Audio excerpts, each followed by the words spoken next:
eta kurtso honetan ditudan gauza garrantzitsuak erakutsiko dizkizut eta espero gustukoa izatea. Hau oso garrantzitsua da niretzako, nire lagun mina, Omaira, oparitu zidalako egin genuenean lagun gardena nire gelan. Hau oso garrantzitsua da niretzako, bigarren mailan, nire maisua, niri eta nire klaseari oparitu zigulako poltso hau joan baino lehen. Argazki hau nire lehenengo lasterketan izan zen eta irabazi nuen eta kopa hau oparitu zidaten.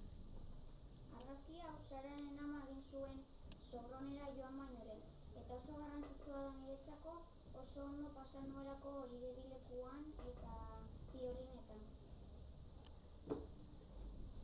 Hau oso garrantzitsua da niretzako, nire osabate izeba oparitu zidatelako joan nintzenean nire lehenengo aldian Laredora, eta lepoan jartzeko erloju bat da.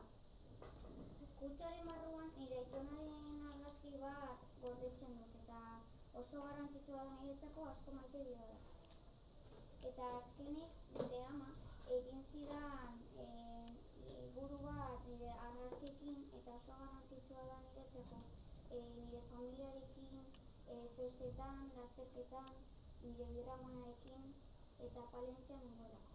Hau izan da guztiak, espero gustukoa izan dut.